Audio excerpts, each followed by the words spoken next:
and also Al Jazeera. And my occupation right now is a lecturer at Help University under Arts and Communication faculty. And my expertise is in film studies, journalism, and media studies. These are my expertise. My blood type is B negative and horoscope is Cancer, if you are interested to know. Okay, so before going into the topic, so we should define like what are digital tools and new media first. So a simple definition from this is that digital tools are programs, websites, or online resources that can make tasks easier to complete. And digital tool should also can be accessed from home and also from work. So these two places, work and home, you should be able to access digital tool. And what is new media? To talk about new media, we should talk about old media first. Old media refers to anything that happened before internet. So for example, print, TV, radio, magazine. These are mass media, but is old ones because it happened maybe 60 years ago, 50 years ago. They already have print, TV, radio, magazine. And yeah, but print, it can be like even way further, like maybe 300 years ago. People already printing books. And new media refers to anything that happened after the invention of internet. So for example, social media, Facebook or Twitter, streaming services like Netflix or Apple TV, e-commerce platform like Lazada, Shopee, or Amazon. These are e-commerce platforms. And so today's topic is going to be about how multinational companies use digital tools and new media in this COVID-19 situation. And then, okay, so why do multinational companies use digital tools and new media? So me and my co-researcher, Miss Atika, we found out these three big reasons. First is to make money and achieve online sales potential. It also means that to reaching out to more people, because if you only have like physical store or physical place to sell your product or services, you can't reach out to a lot of people. But with digital tools or new media or the internet, you can reach out to bigger target audience. And also to create big online presence for businesses, for example, is to raise brand awareness. So when people are aware about your brand, then they will more inclined to buy your product or research or read more stuff about your product. And lastly is to ease the process of online transaction like selling or purchasing of products or services. It is to boost the cashless transaction like banking. And these are some multinational companies that we research on, like Tesco, Armani, Louis Vuitton, YUONG, or Fashion VALET. Okay. Tak, I'm sorry to interrupt, but I'm not sure it's in my side, but I can't see the slide. You should have the slide, isn't it? Yeah, I have already shared my slide. You all can't see the slides? The slide is okay. Yeah, I can see the slide fine. I want to show the teachers here. Maybe try leave the conversation and then join, because that's the problem I have now. Okay, thank you. So everybody okay, huh? Cause everybody is muted here, right? So I can't tell if you guys can hear me or look at my slides. Okay, so can you guys see the slide? Anybody give me a nudge? Can now see the slides? All is good, Tap. All the slides, your voice is loud and clear, perfect. Carry on. Okay. So I will continue from here, these slides. Okay. So these are the companies that we research on about how multinational companies use digital tools and new media under this crisis. So for example, Tesco, Louis Vuitton, Dior, Fashion VALET, and Giorgio Armani. But just Armani, because Armani is the mother company. Okay, so let's move on to go to the first company. So first company is Tesco. We are going to talk about Tesco and how they use digital tool under this crisis.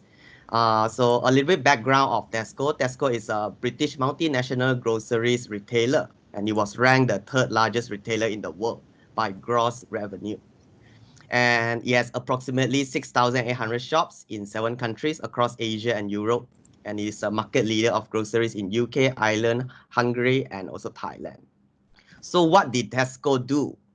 Tesco did something that most companies do, even like Help University or many other companies or banks. What they do is that they have this post about how they are responding to this coronavirus outbreak. So they will show pictures like the staff are cleaning up the lift, or like the staff are cleaning up the trolleys. This is to ensure that the customer have trust with them. And this is a basic, very common tactic that companies do to ensure that the customer feels safe and have trust in them. So as you can see from the post, that they showing staff cleaning up the trolleys, sanitizing the place. But but this tactic, I mean, this initiative, a lot of companies do. But what Tesco did differently compared to other companies? So they have two things that they did, two things that we research on. So first thing is they introduced this order and collect service. Order and collect service is something that is like you can order and collect your groceries from WhatsApp through Tesco outlet. Okay. So what you do is quite straightforward, is that you place your order with your personal shopper from WhatsApp, and you text the designated outlet, for example, Bukit Damansara or Puchong outlet or anywhere, and then you tell them what do you want from the WhatsApp.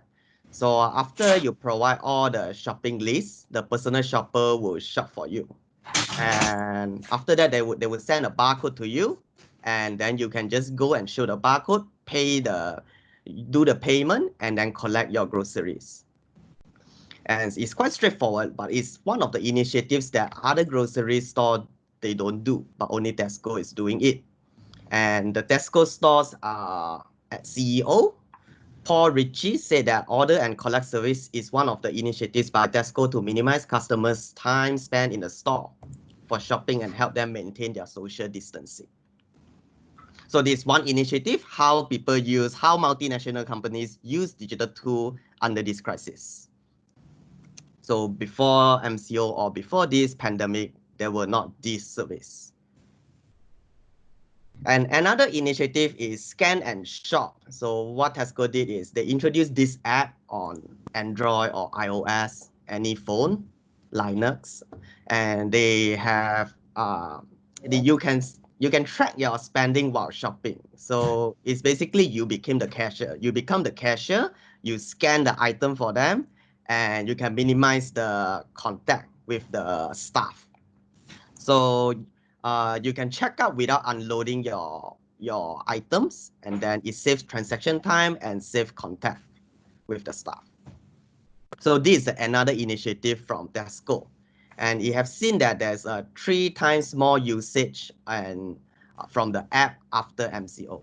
So yes, this is another initiative in another digital tool that multinational company is doing.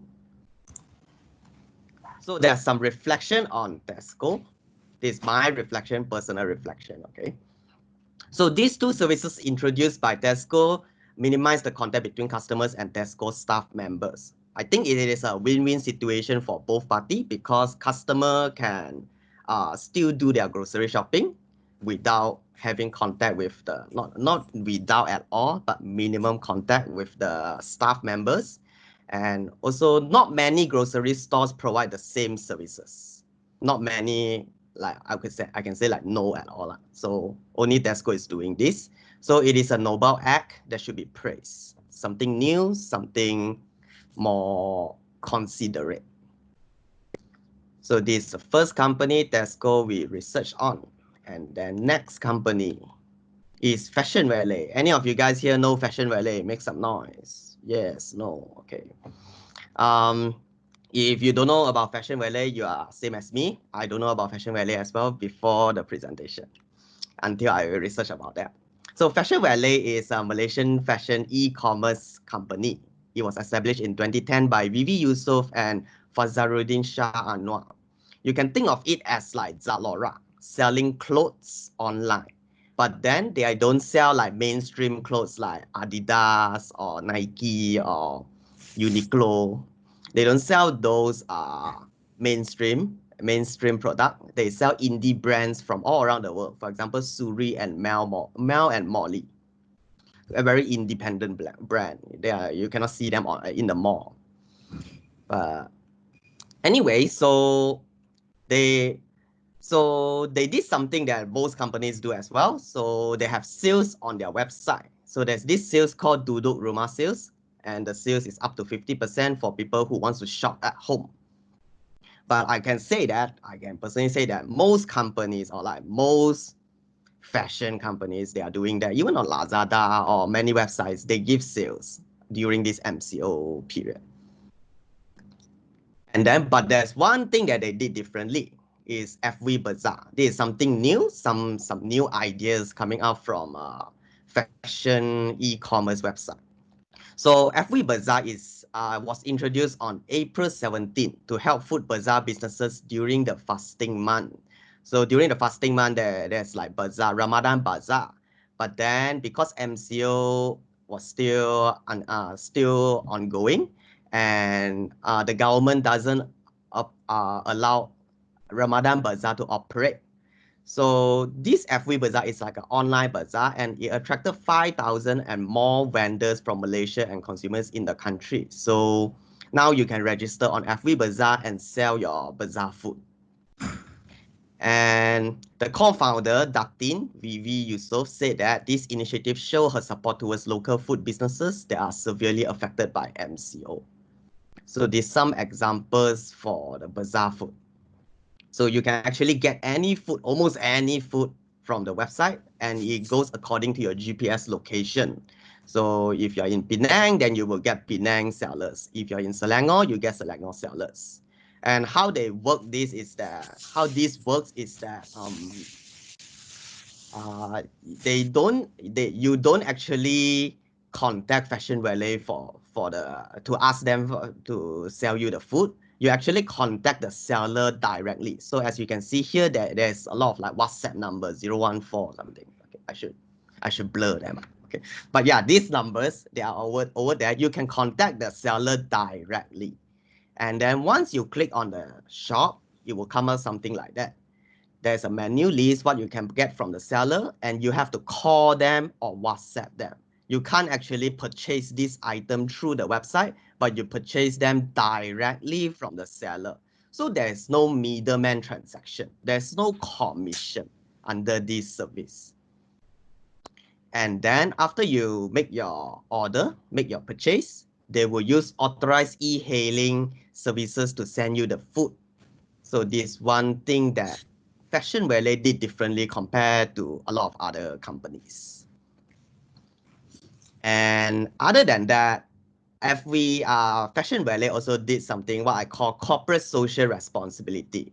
They have this fund, support fund for COVID-19 healthcare team. So Fashion Valet founders with their team have started a fund platform called FV COVID-19 Support Fund to raise funds for Malaysian healthcare system. So far, the fund has successfully collected more than 100,000 ringgit. And I would say there are many companies also doing this, even on Maybank, right? If you turn on your Maybank to You app, you can see them having like this donation going on. It's always ongoing, and it's part of corporate social responsibility. And it's also to increase brand awareness. And this is my reflection on Fashion Valet. A lot of companies, e-commerce companies, they are using their existing platforms to provide extensive services. So it's actually similar to many other companies like GrabMart. Before MCO, there isn't GrabMart. There's only GrabFood or Grab Taxi. But now they have GrabMart. You can buy grocery from GrabMart. And also Panda Mart, Family Mart, Zalora Mart. A lot of e-commerce companies introducing Mart, like trying to sell groceries or daily items through their website. So they are using their existing platform to collaborate with sellers that they would never have collaborated before this pandemic. This is one observation. And this initiative proves how businesses are capable to contribute to the local economy through effective use of digital tools and social media. it also create brand awareness for their brand. So more people use GrabMart or more people use FV Bazaar, more people will notice their brand. And then last company I'm going to talk about is a high fashion brand. It's those high fashion brands, not only one, but a few of them, like Louis Vuitton, Gucci, Prada. So what we have observed and noticed that is these big brands, traditionally, they wouldn't use influencer marketing. It means that they will use traditional marketing, like they will use print, like they will buy advertisement on magazine, fashion magazine, Vogue magazine, or they will use TV advertisement. So they will sell their product on new bags, new wallet, something like that on the TV. But in 2014, McKinsey, a consultant company from America, published a report suggesting that digital now influence at least 45% of all luxury sales. So most of the sales now happen online rather than offline. And influencer marketing now has become one of the main marketing strategies for reaching potential audience, as influencers have the ability to connect their loyal followers to a brand through their content. So this is some example, like how Louis Vuitton is sending their product to influencer. And they would take picture and then do this and make a posting. So if they have some new bags for new season, like summer bags or winter bags, then they will send to influencer and make them promote the product. And these are some Malaysian influencers like Nilofa or Diane Trisha. They receive items from LV, and then yeah, they publish it on their Instagram. And yeah, okay, so what I can observe from this is that because under this pandemic, we cannot operate our daily businesses like normal. So I think this is a creative way to do photo shoot, because the big brands, the luxury brands, they cannot host photo shoots. They cannot make their own advertisement. So they send the product to influencers, and then the influencer will do the photo shoot for them. So, and okay, this is some corporate social responsibility part. Okay, am I listening, Dr. Andy? Dr. Andy, are you talking? I can hear some noise. I'm listening, not me talking. Lai Mei might want to turn the mic off, and so does Ong Li Kwan maybe wants to turn their mics off. Oh, okay. Yeah, because my screen is now just full of the presentation. Yeah, full screen presentation. I can't tell who is talking. Okay, anyway, so let me finish these 3 slides and go to next segment. There's a next segment, okay. And luxury brand, there are some luxury brands like Armani, LV, and Dior. They are doing their corporate social responsibility as well. They're doing good things to help with the cause. So for example, Armani, they prepare and send single-use medical overalls to the front lines. And so they usually produce it in the Italian factories, and the aim is to protecting healthcare workers that's combating the disease. So it's part of the corporate social responsibility service. And next one is Louis Vuitton. LV use their perfume factories to make hand sanitizer and distributing it for free in France. So, in hospital and all. And they also produce like many protective gear such as face masks or hospital gown to be distributed to the healthcare workers in France. And another one is Dior. Dior reopened its Baby Dior factory in Redon, where it works its ongoing for production of surgical masks to protect the heroes tackling COVID-19. And the house says that it is committed to aiding and protecting those on the front line with the production of face masks carried on a volunteering basis. This is what they are doing. And my reflection on these things is that many luxury companies are fulfilling their corporate social responsibilities during this COVID-19 outbreak period. It's a good thing, but I feel like not only doing good things, but they also aim to raise their brand awareness so that more people can notice that they are doing good things. And many of these companies use their existing factories to help out with the COVID-19 situation. So for example, LV used their perfume factory, and then Armani used their Italian factories, and then Dior used their baby Dior factory to make products. And also is to promote solidarity with the front lines, so they use digital tool and new media. So this is the third segment of this show, okay, about multinational companies. So this is the fourth segment and the last segment of the show. Okay, I'm going to talk about independent artists and event companies, how artists or live performers, they are using digital tool and new media to do live performances, and some of them make money, some of them don't. You know, the artists just want to perform because they don't have a public space to perform, so they use digital tool. So anyway, so under this lockdown period, many countries, not only Malaysia, even in US, Australia, many places are not permitted to perform at public places. I mean, artists. And then talents and artists, they are financially unstable because they have no income, they got no gigs to go to, and they have to find ways to perform while practicing social distancing. And live streaming show is one of the alternative way to make a living. So as you can see on the left, bottom left here, you can see me. Okay, I also perform. And then, yeah, okay, it was reported on NTV7 few days ago. They were asking the question, are live performances dead? And yeah, for now, I would say maybe in a public space, it is a bit like hard to do live performances. But after July 1st, it means in a week time or 2 weeks time, the government allowed theater, cinema to reopen again. So I guess things will get better. And so this is what people are doing or continue make a living through online using digital tool. So for example, they have online Zoom shows. It's very similar to what we are doing right now, this Microsoft Team webinar. And okay, it's a common digital tool that used by many workshop or motivational talk speakers. So you pay the money, they give you the link to attend a show, a virtual show, and then you attend the show. So it's almost like you going to a live performance, just that it's live stream. And yeah, after you purchase the ticket, the Zoom link will be sent to your email, and you can just watch the virtual show during the performance time and date.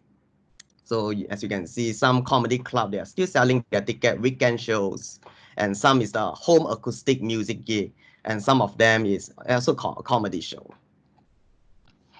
And other than that, so big time celebrities like BTS, they also sell their online concert. Another way to make money or to sustain their career, right? Sustain their job is selling online concert. So BTS recently, a week or 2 weeks ago, they have sold like 756,000 tickets on their online concert show. And it made like 22 million USD just over 2 days of streaming. You can only watch the show for 2 days. And after that, there's no more. They will, yeah, take down the link. And this is one way that celebrity or big time celebrity selling their show using digital tool. And some of the UK comedy clubs, like this Hot Water Comedy Club, they are selling virtual show as well. You can buy front row ticket, which means front row ticket is quite funny concept, which is front row people, you cannot mute your mic and you cannot mute your video cam.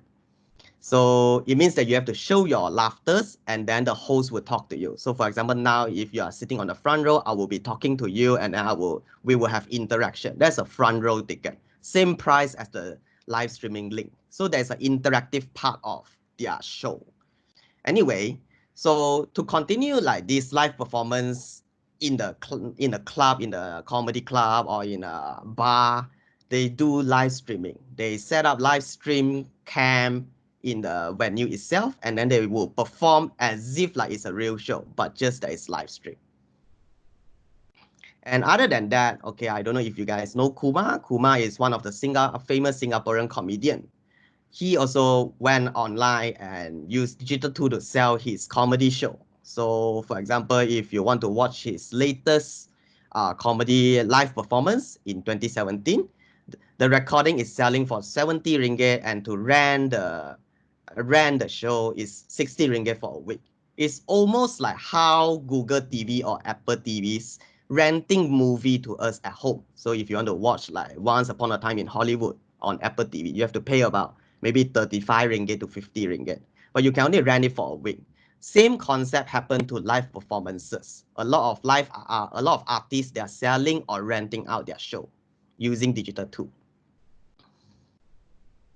And other than that, so on PTix, ticket selling company, PTix, I believe a lot of people have maybe bought a ticket or something on PTix. So even there, you can see there's still so many events on the website. Like there are people who's like trying to sell a lot of workshops. I would say I would consider them, most of them are workshops, how to increase your sales online, another workshop. And then some music gig, and then some food making gig. There's a lot of workshops still happening online. So it doesn't mean like live performances is dead at this time. Just that people have to use live streaming services or digital tool, new media to sell their product. It's not to say 100% dead.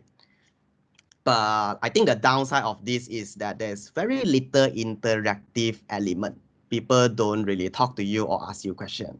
So yeah, this is a downside of using live stream. So this is an example of live stream show. So yeah, I was in it. Anyway, it looks like a TV. It looks like a real TV show with all these banner on the left and right. And yeah, people really like come on live, like at least like 80 people, I think that time, 80 to 100 people was watching the show. And yeah. It is my reflection on how live performances or live like independent artists are making money using digital tool. So live events are finding alternative way to make money. So using live stream, and independent artists and celebrities both use digital tools to increase their sales. And live streaming, workshops, shows, concert is an alternative way to attend live events. So it doesn't mean live performances are dead. It's just that we have to use the alternative way to do it. And then, so this is my conclusion for the talk. The impact of COVID-19 had affected many countries and businesses and disrupted the day-to-day operation. So, and multinational companies have to be innovative and creative to minimize the losses that they face during the pandemic. And lastly is multinational companies should seize the opportunities from COVID-19 crisis in order to protect their businesses. Yeah. And then the next one is Q&A and discussion session. You guys can stay here, and then we can discuss some critical thinking questions. So for example, what are some other approaches you have seen by companies or artists are doing during this pandemic? So any of other approaches you guys can think of, we can discuss in the chat box, or right now you can say it out, we can discuss it. And will the pandemic change our lifestyle completely? Some critical thinking questions. So yeah. Thank you very much. This is like my presentation. Okay, now is a Q&A session. Everybody, you guys can unmute your mic and then ask questions, or I will look at the chat box.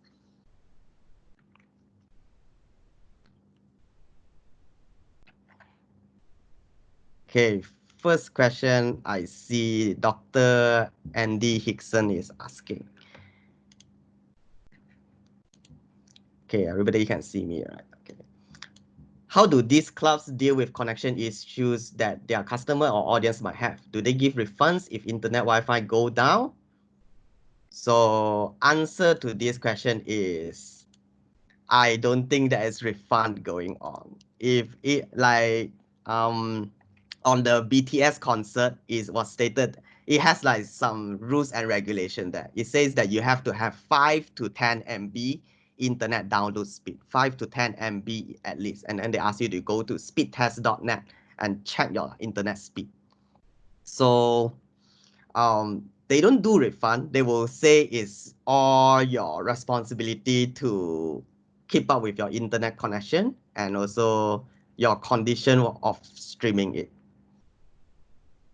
So yeah, if you need support, you can email to the support group team, but you can't really make refund, I think.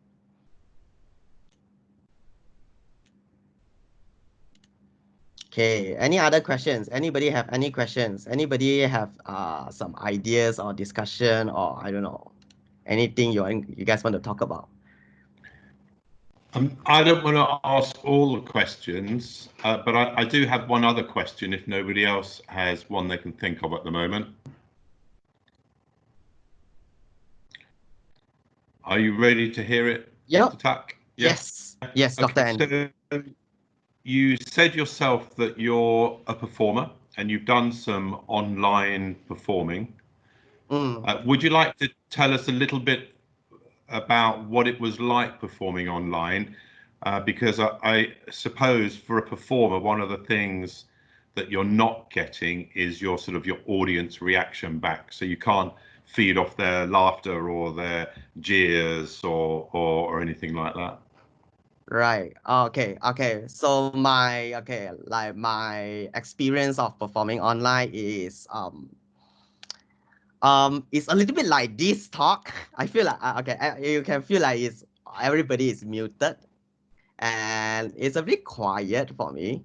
Okay, so let's talk about the process first. For when you join this kind of performances, there will be at least like 15 to 20 performers at once.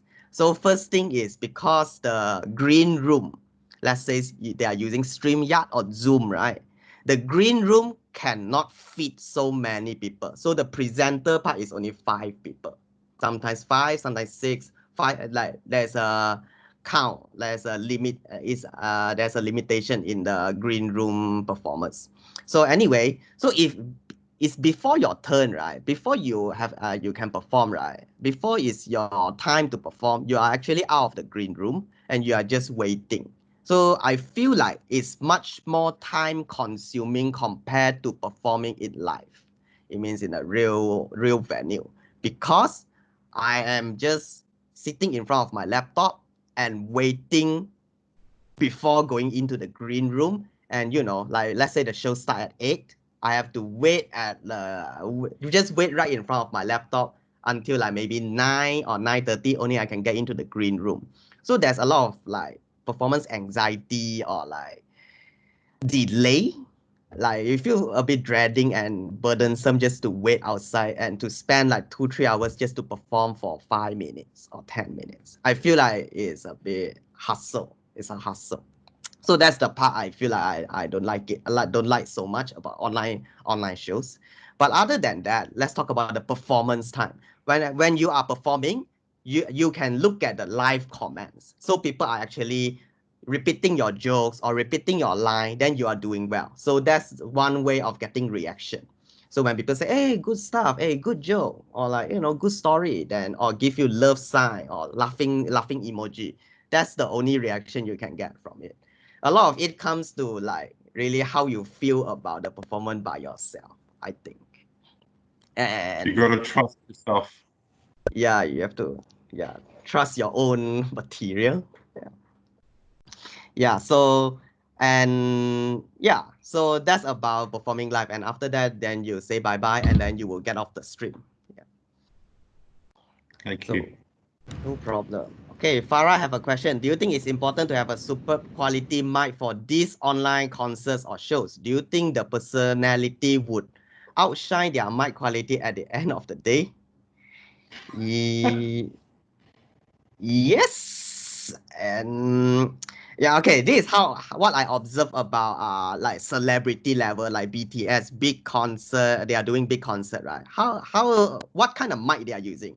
They don't use a condensed mic, right? They don't actually use like our video camera mic when they are performing, right? They actually use a real performance mic and they connect to a media box or audio box. And from the audio box, it connects to a laptop. So actually the equipment they are using is almost the same standard they are using in a live concert. So that is a celebrity part, okay? So what I'm trying to say that the mic quality, that celebrity level, or Lady Gaga doing all this all world concert, like free concert, right? What kind of mic they are using? They are actually using the real mic, really real performance mic, just that they connect into an audio box, and then they connect it to the audio box, and audio box is able to connect the mic into your laptop.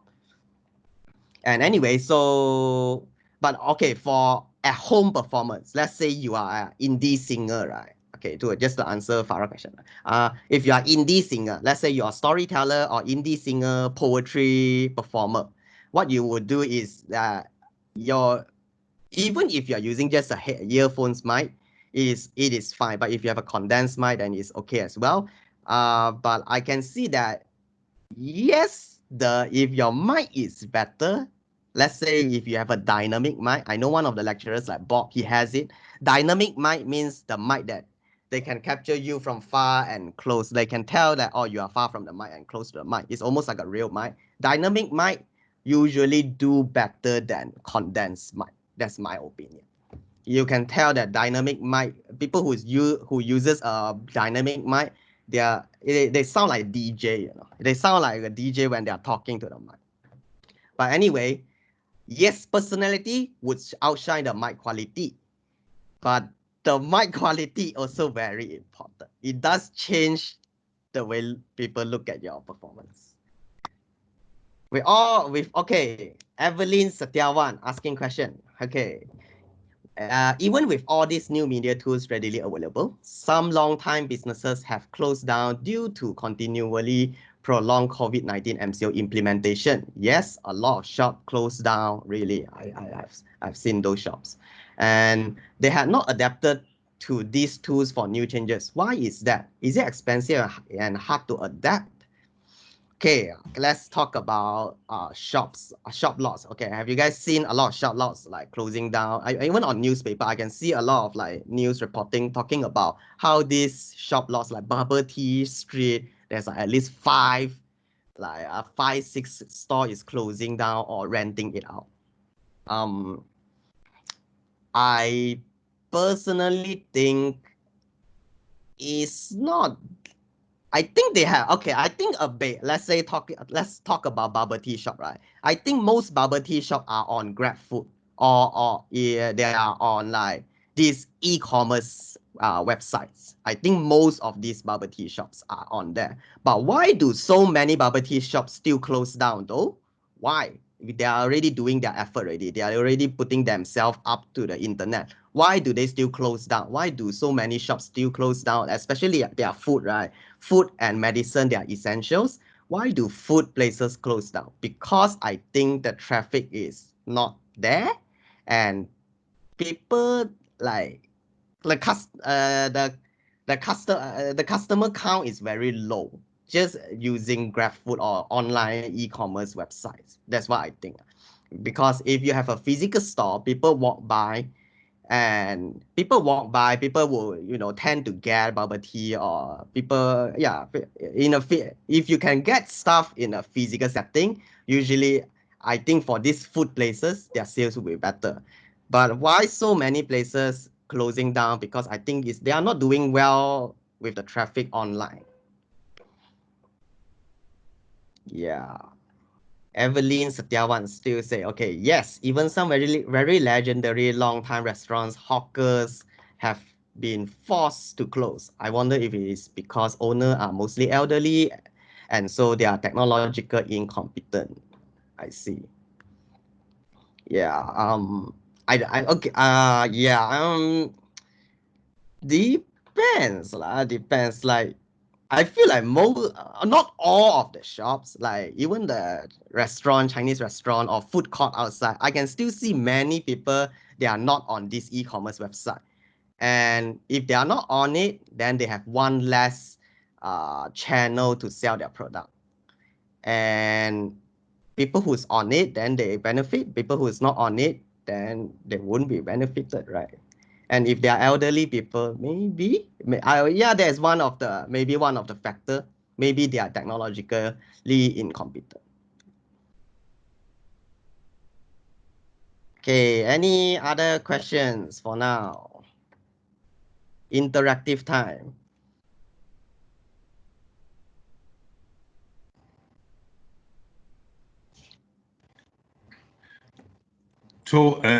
It's me again. Talking of interactivity, I like that idea you suggested that some event companies are doing of first row seats. Yeah, first row seats. So because the first row seats often form part of the production, if you like, itself, they interact specifically with the presenter or the comedian. Do they have to pay more for their seats or less for their seats? Same price as the normal seats.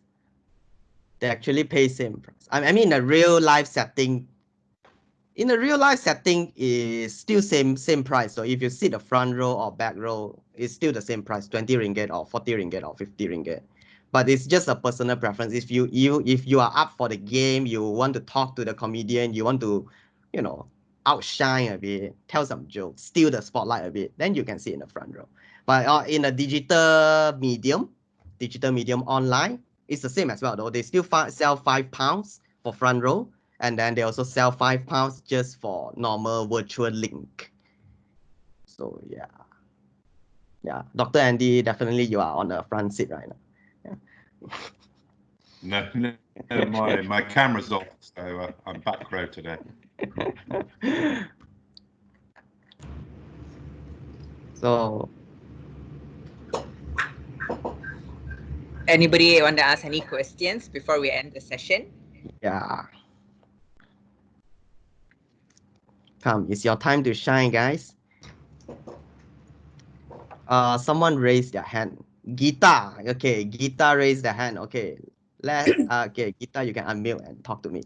Hello, Mr. Tak. I'm aware that you're a prominent stand-up comedian. No. So I just want to know that now that you are actually preparing to entertain an online crowd, the preparation that goes behind it, like preparing material for a face-to-face performance and the material that you prepare for an online crowd, is it the same or has it changed? And if it has changed, why do you think the change happened? Thank you. Thank you, Gita. Thank you for your question. Okay, has the preparation changed or material changed? I would say definitely yes. I feel like, okay, this is what a lot of other comedians also talk about. A lot of us feel like being performing in an online platform, right? You have to be a bit safer. It means that there is a lot of like different kind of people will listening to your performance, right? So it's almost like we have to go to this TV rule or TV commercial rule, we call it like. So it means that you cannot tell jokes about sex, race, politics, that kind of sensitive topic, taboo topics. In the online platform, is more likely that you will not get well-received feedback compared to offline. But in an offline setting, I think the intimacy is high. People are right in front of you. People can understand you. So like race, sex, politics, these kind of jokes will be a bit easier in a real life setting. But online setting, I think people tend to play safe. And a lot of comedians also say that, like in an online platform, they feel like they have to play safe. If not, the audience will go like boo. They will just give you bad feedback. It's just on the spot. But a lot of comedians, they will have jokes, especially people who already married. They will have jokes about their wife or their husband, right? And then it sounds like if you complain about your wife, right? It sounds like you are like a women hater or wife hater. It's funny. Okay, but yeah, it's quite sensitive. But anyway, online platform is a bit more sensitive than offline platform. And other than that, for the preparation part, I feel like the preparation part is that it's still almost the same lah for me. When I'm performing, I still write my script and I rehearse my script, and then I just go online and then just tell it like a lecture, And then Preparation part, I would say the same. It's the same. Live performances and online performances is the same for the preparation part. Just maybe the selecting material part is a bit different. Okay, Gita say thank you. So, okay, anybody have any questions? Thank you for coming to my 1 hour and 30 minutes TED Talk. Okay, if there's nobody gonna ask any question, I'll probably end the session. Okay, so for me, I thought the BTS selling online concert was quite interesting, though, to be honest. I didn't know BTS were doing it online. That's quite interesting for me.